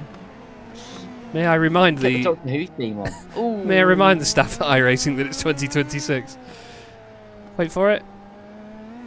Ooh. It's like something rendered in the background in the middle of a Mario game. Speaking of, Jack Reeves sends it down the inside. He's had his mushrooms today. Takes the race lead from Sam Fitzpatrick. Instantly goes back on the defensive. Sam goes one way, then the other. Tries to upset his rhythm as they go into the next corner. He's doing everything he can to get near. A little bit of contact as they go into the left-hander. Both of them compromised now. They have to think about Aaron Smith and Jake Cranstone behind. There's still 9 minutes left, but that was really tough stuff from 2 of the fastest guys in the series. But Jack Reeve, well, he's not messing about, is he? No, he is not allowing Sam Fitzpatrick to feel safe at all. Aaron Smith's here, though, now as well. So we've got 9 minutes, which will be, 6 laps in change when they cross the line to decide a winner here. Reeve, Fitzpatrick and Smith, clearly the 3 best drivers that we've had here this evening. Can Jake Cranston try and get himself involved? He's not far off the back as well. So if these guys start to battle, just as Aaron Smith got up to the top 2, Jake Cranston can make this a 4-car battle for the win. Absolutely could. Silas Craig Vrolik has continued his charge up the order, by the way. We'll quickly look at this. He has now gained 9 places in this race. He's overtaken Stuart Clark. Another reminder that tonight's broadcast is brought to you by Silas Craig Vrolik's incorrectly coloured wheels. As he makes his way through turn 3, nicely done, keeps it on the road. But now, the battle for the last few minutes is surely going to be, well, I'd say these 4. I think if these guys start fighting hard enough, Jake Cranstone is very much going to be a part of this. All it takes, though, is for one of them to outbrake themselves into turn 3 or turn 7 in particular, and this could all be over, not just for one of them, but all 3. But Jack Reeve for Spontex CDM Esports leads the way at the moment, with Sam Fitzpatrick second, Aaron Smith in third. In terms of the championship coming into tonight, Sam Fitzpatrick led the way with 15 points over everybody else, 40 clear of Aaron Smith in the black car there, just behind. Nearly double the points of Jack Reeve in the white car in the lead of the race. So while they are first, fourth and sixth in the championship, they are spread quite far apart in terms of points. Aaron really had to back out of that there though, didn't he, Dara? Because Sam seemingly lifting and braking quite early. Maybe he's having to save fuel because he took on a considerable amount less in the pits, hoping track position was all his, I assume.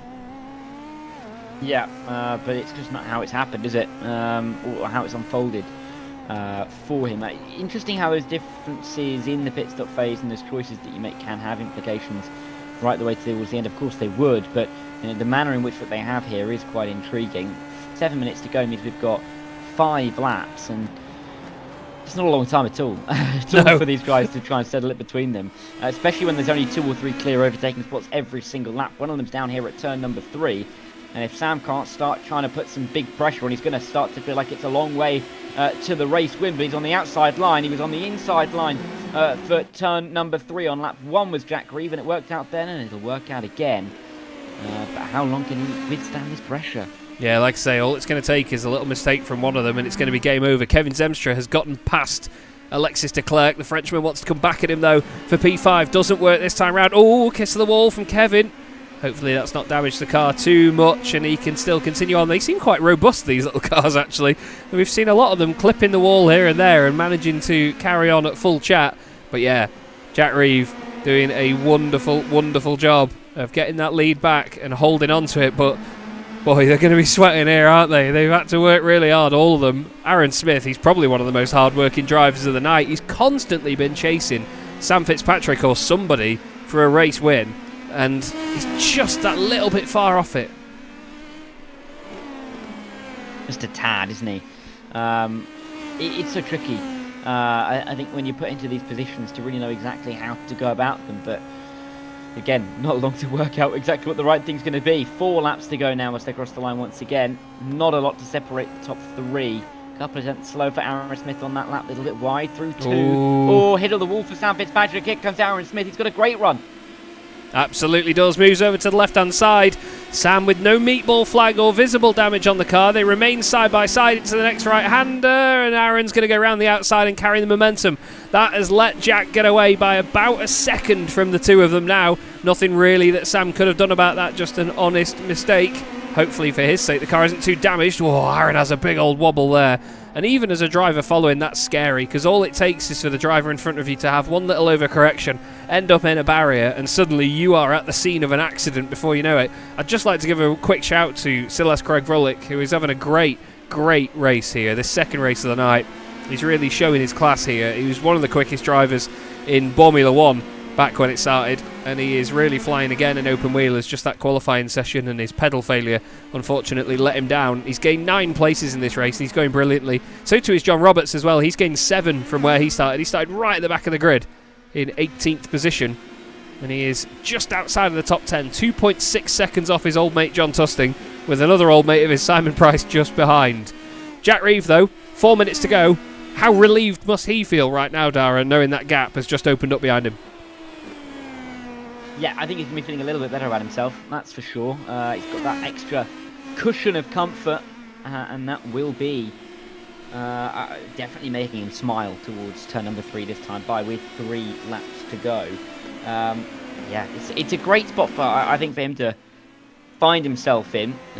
He's had such a good run of form. It's a shame that he wasn't able to kind of pick it up like this from the start of the season, because I think he would have been really quite competitive in the standings. Yes, he's still there or thereabouts, but coming into tonight 63 points off of Sam. He'll close that gap a touch, but not really anywhere near enough, right, to really try and put himself into the conversation for a championship challenge. What he will do, though, is put the Spontex CDM team into a really good position to fight for P2 in that team's championship against the one-man band of Wave Racing Tech with Jake Cranston involved there. So, yeah, a very good night for him regardless, and he's going to be moving later and later into that qualifying section if things stay the way they are.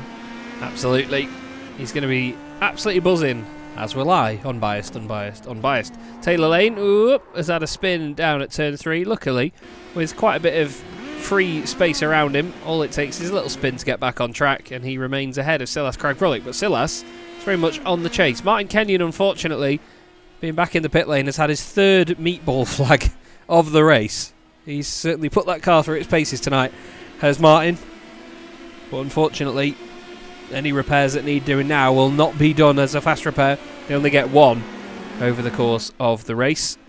So I'm afraid that will maybe be it for Martin, dependent on how long the repairs take. Alexis de Klerk, I was just having a look at him a moment ago, actually, as he fights with Kevin Zemstra. These two are having a right good scrap, aren't they? Oh, inside to the turn 4. That's not going to work out, and luckily they don't touch in the middle of the corner. That one's going to be a bit of a risk. Kevin's going to defend that one nicely as they work their way through for P5 and P6 very much on their own. They could have a relatively major crash and probably still finish in 5th and 6th, so there's not going to be too much concern about that. Stilas, by the way, after that spin from Taylor, is right behind the 32, looking for P7. There'll be some decent points on the board. Yeah, absolutely. I mean, he'll be more than chuffed with that, considering that he started at the back of the grid pretty much in both races. If he finishes in 7th place in this race, he'll get double digits as well. Oh, God. He'll get 10 points for his troubles if he gets the car to the end. Oh, he's always been exciting to watch as Silas, and he's definitely bringing that with him to this season.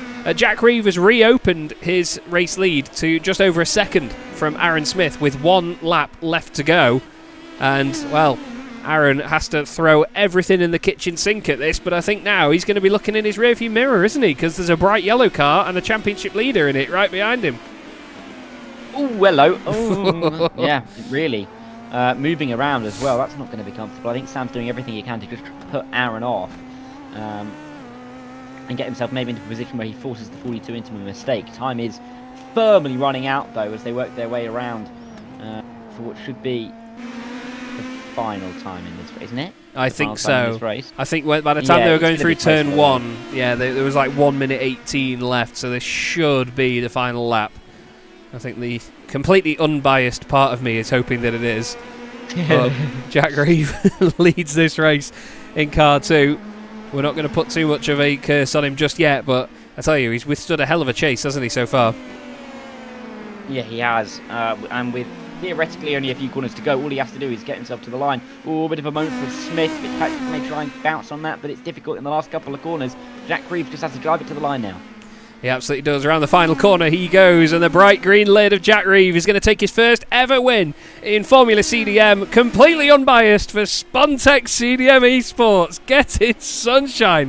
What a great race to win. Aaron Smith and Sam Fitzpatrick 2nd and 3rd. Jake Cranstone 4th place for him. Zemstra worked really hard for that 5th place ahead of Alexis de Klerk. Very well done indeed. But what about the next battle as well? Taylor Lane, can he hold on ahead of Silas? Let's see. Silas trying to pick his way through in that blade speed car. Not going to get the right line. Taylor Lane moving all around in that DNA Motorsport entry with 2 more real corners to go through the first. Keep it out of the wall. Nearly put it into the left-hand side barrier. Oh, no! And into the second part. A little bit wide, a little bit of a slide. Here comes Silas. Round the outside of the final corner. He's not got the better run, but has he got the line? Let's see to the line. Oh, it's Taylor gets Taylor. Just. I don't think that gap of a second half is right. Silas was pushing that hard across the line. He crashed it. He put it in the fence. Stuart Clark finishes 9th. John Tusting is going to score a top 10 finish for Mirage Sport at one of the most demanding races of the season. Very well done to Mr. Tusting, and where would he be without the other one of the only Johns, Mr. Roberts, and Simon Price, 4 places gained in that race to finish in 12th position. Well done to him. But Jack Reeve takes his first ever win in Formula CDM, and like I said, as he crossed the line, Dara, what a race to win. The feature race here at Belle Isle, it's not, I mean, I'm not going to say it's our Monaco, but I tell you, it's quite a crown jewel to take a feature race win at that one. Hats off. Yeah, I mean, out of the races we've had so far, well, all of the races of the season, this is definitely the one that you'd look at and call the Monaco, right? What a way to win your first race in the championship, and he's clearly happy, doing a couple of donuts, isn't he? Goodness me, Jack, he's a happy man. I'm not surprised. First win, what a run of form he's suddenly having, 3 podiums on the bounce after 2 at Laguna Seca, then taking 1 in the first race of the night here, to then go on and win the feature. Really, really well done to Jack Reeve. And you know what? It's lovely to see this because, and Jack, I'm sure, won't mind me saying this, even in the positive light of this moment, but throughout his time in Formula 1, he ruffled a few feathers, he raised a couple of eyebrows, but he was consistently fast. And now he's proven that, he's right up there with the very best here in Formula CDM and takes a very well-deserved race victory. Jack Reeve is a race winner for the first time, taking 30 points here from Belle Isle, with Aaron Smith and Sam Fitzpatrick putting in a hell of a shift to chase him down. Jake Cranstone finishes in 4th, with Kevin Zemstrak getting another top 5 to his name. DNA Motorsport gets some good points on the board with Alexis de Klerk and Taylor Lane 6th and 7th. Taylor just 20 thousandths of a second ahead of Silas. What a great run to the line that was. Spontex CDM Esports gets both cars in the top 10 with Stuart Clark there. John Tusting finishes in 10th ahead of John Roberts and Simon Price. Alex Fretwell was down 1 lap but will still score the 3 points. Martin Kenyon had more meatball flags than clean laps, I think, but I'll tell you what, he still put a hell of a shift in. And Lee Berridge was 15th out of the race with Danny Weir, Lee Aberdeen and Francois Brandet joining them on the sidelines to end the night. Well, I tell you, Dara, that was busy, to say the least, that one, mate. That was a busy night of racing, that one, but still highly entertaining to watch. And I don't mean to, play my own trumpet or anything, but we said, how was that second race going to go? I said, be quiet at the start, but it would heat up at the end. And all I'm saying is that's what's happened, Chaz. So I'm going to give myself as big a pat on the back as I can, because I didn't race, and I didn't do anything impressive this evening. And that is as good as it got, particularly after the fact that Zemsky would win race 1. Yeah, for sure. I think it was a mega night of racing. Plenty of entertainment on the circuit, and well, I think it was tough. Certainly tough for the drivers. We can see there, look, there's the first issue. I think that was Danny Weir that was in the barriers towards the end of lap 1. You can see the front left on that car and the lack of the wing gone. He was, he had a tough one as well, but it's completely understandable. There was a few of them out there that really struggled with that. Someone that didn't seem to struggle tonight, I was waiting for him to pop in the interview booth just so I could snipe him. Jack Reeve, congratulations, mate. I mean, I'm completely unbiased here in the box. I don't care that you've won it all. You must be over the moon, mate. How do you feel? I feel high on life right now, Chaz. This is insane. That was a wicked race. You can tell me that again, mate. I'm flipping out. It was awesome to watch. But, I mean, it was hard enough getting the car around the circuit here tonight. What was it like knowing that you led the race early on with the likes of Aaron and Sam to fight with? It was tough. I mean, they are the best people to have around you, so in that regard, I can trust everything that they're going to do and know that nothing silly is going to come out of it. So, but from the track combination with them two breathing down your neck, there's a lot of pressure. This track is not easy.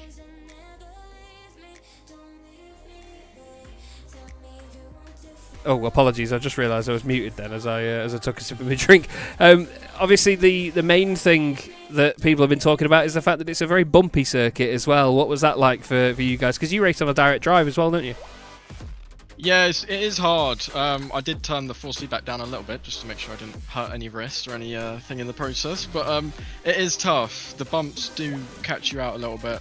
Going along the main straight, going up from 4th to 5th, the revs sort of jump a little bit. So you have to, take that into consideration. And especially the low speed corners with these bumps, if you get in a low gear and spin the rear, it can go around so easily at this track. Definitely can. Well, you've had a hell of a run of form at the moment, getting your first podium back at Laguna Seca, then getting another one, then another one here at Belle Isle to cap it off with a win. Did you think after getting that first podium you'd get that first win so soon? No. I think you said last week that the only thing left is to win, and I think I've done it. haven't I? Yeah, absolutely, mate. Fantastic result. Is there anyone you'd like to give a shout out to before we let you go and enjoy the moment? Yeah, biggest one is to my family downstairs for making this happen. You guys for hosting this event. My girlfriend Izzy for watching. And then obviously one has to go to Aaron, great teammate. Not meant to be teammate, but great teammate to have. Yeah. He's always got good insight, and it's always lovely racing with him. Smashing. Well, very well done, Jack. A fantastic one to win, and yeah, we look forward to the next one, I'm sure. Cheers, guys. Thank you. Cheers. There you go, Jack Reeve. Like I say, we knew he'd be over the moon with it because he's always such a good guy to speak to. But it's always so rewarding to hear that sort of happiness in someone, isn't it? Yeah, especially after a lot of near misses this season, a lot of podiums but no wins yet. Great to see him on the top step, and it is good that I think he was able to really pull through and make those moves when it was difficult, particularly at the start of the race, to pick your way through. But he, in the end, was able to manage it after what was a tricky week coming to this, I think. Yeah, tricky to say the least. And a driver that really pushed hard tonight, we could tell was pushing hard, was Mr. Smith, who was also in voice chat with Jack Reeve, and I'm sure deafened as he crossed the line. I'll leave you in the capable hands of Mr. Thacker. Yeah, welcome in, Aaron. P2 in qualifying, P2 in race 1, P2 race 2. I mean, you were so close to P1. I mean, how do you settle that evening, particularly in terms of the championship? Because great points for you, but are you just disappointed not to have got those extra points for the wins? Honestly, I'm not even that sad. I kind of feel like Arsenal right now, just constantly getting P2 all the time. But no, even I got that one. But yeah, I literally bought the track at like 7:30 and was like, oh no, I don't know this track. And then in practice, I was like 4 seconds off the pace, started freaking out, and then just pushed like hell during practice to try and get the track in my brain, and it seemed to have worked. And yes, I honestly have no idea how I got P2 in both races. Sam had great pace in the first race, and Jack, he practiced the hell out of this week, so fair play. And yeah, we were both just in voice chat. He was freaking out, and I was basically his therapist for the last like 20 minutes. But yeah, it was just a good result. So I'm happy for me and Jack. Yeah, and I mean, points on the board. You've closed the gap very much to Lee, of course, who you beat in both races, and to Jake as well. Sam was that extra 15 points away, but you've closed in on him, so the gap's going to be well under, probably close to the 30-point mark for you going into the final 2 weeks. Where do your ambitions lie? Do you think you can go all the way for the title, or are you going to be happy with the P2? I think the title for me personally is a bit out of reach, just because I've had, I think, 2 or 3 bad rounds, and that's fine. I'm just here to have fun at this point, and today was a ball. It was a workout. Like, this track is, I can't even describe driving it in these cars. It was like horrible, but kind of fun at the same time. So I rate it, but I'm just happy. If I can keep getting good results, and then kind of prepare myself for next season, that's my goal. I'm not really too focused on the championship. So yeah, everyone else can fight it. I'm not too fussed.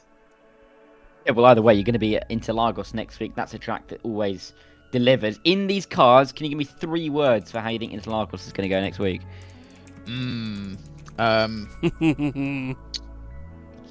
Sorry. I'm gonna say probably watch Senna S. That's all I'm gonna say. Oh no! Okay. You scare me. You do. Well, we look forward to that. Aaron, before we let you go, is there anyone you'd like to give a shout out to in the stream? Well, Jack, of course, is by far his best result, not only this season, but in the, I think 3 seasons we've been doing with Chaz now. So fair play to him, double podium and a win. So yeah, great job for him, and I think it gives him a good boost going into the last 2 rounds. Belle, my girlfriend, who's currently sitting on the couch, she's smiling at me. Hello. And to you two for how Ireland's commentating yeah, you're so funny. You make me Sorry.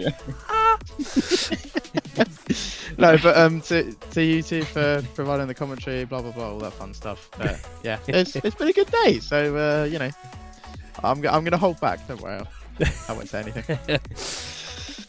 Cheers, Aaron. Great to get a word from you, and yeah, good luck next week. All good. See you guys. Cheers, Aaron. What a lovely guy. He just missed it. Oh. Well, I'll tell you what. You know what I just did. Ladies and gentlemen, Chaz Draycott, the master of dragging himself into the interview waiting room. In my defence. Chaz, welcome in. Great to get a word from you. Oh, thank you, How Aaron. was that race for you tonight? I just called you Aaron. Yeah.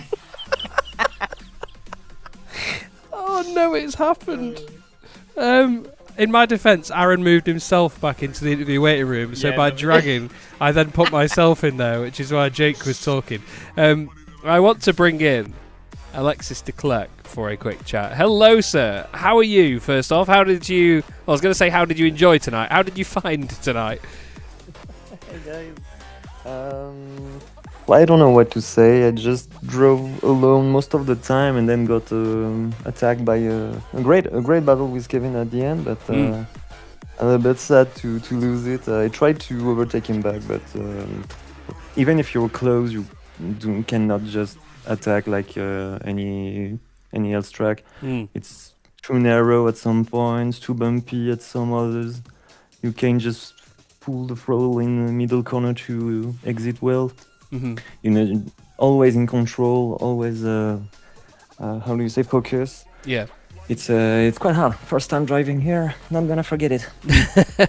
Well, I'll tell you what, you certainly didn't make it look like your first time driving here. You did a fantastic night, a 5th and a 6th if I recall correctly. So some solid championship points, and with 2 rounds left, are you focusing on finishing ahead of anybody in particular? Is there anything you've got your eye on for the last 2 rounds? Before Belle, I think I was fighting for the championship with Jack, but now it's over. It's not possible anymore. I don't know who am I fighting, but I think the guys in front are too far ahead.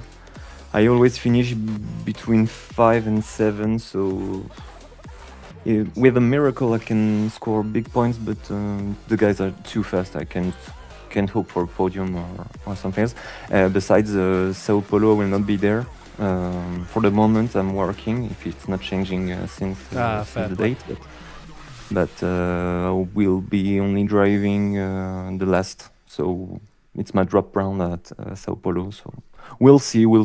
I'm just having fun overall. So the championship isn't a goal. Arriving here, I thought I would be fighting for a top 5, but the guys are too quick. Yeah, it's pretty scary, Serious the level, but I'm glad you're having fun with it there, Yeah. Alexis. I really am. You know, it's always a pleasure from, not just from a commentary perspective, but from an organisation perspective to see somebody come into the championship as a newcomer and enjoy themselves. That's the main thing here. You know, we're here for a good time, not a long time. So, yeah, continue with that approach, mate, and obviously we will sorely miss you at Sao Paulo, but obviously look forward to having you back with us at Barber. Yeah. Is there anyone you'd like to give a shout out to?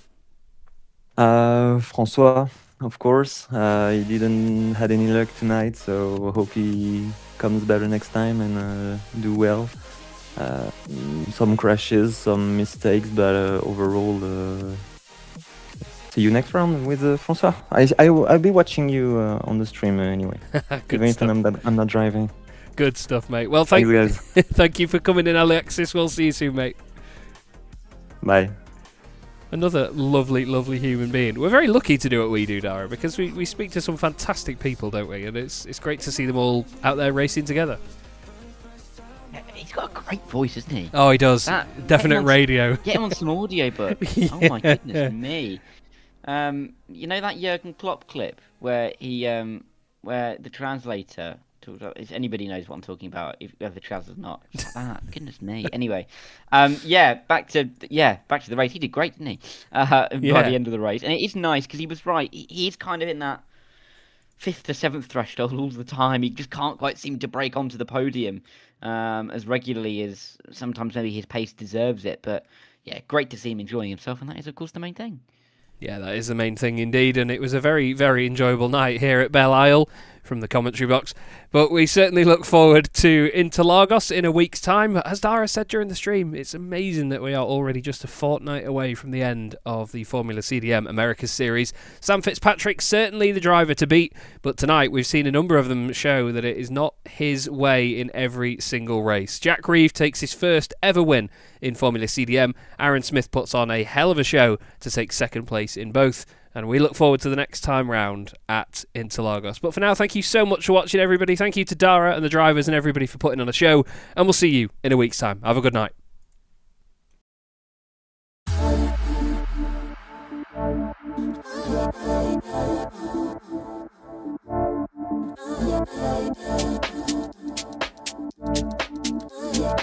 Yeah.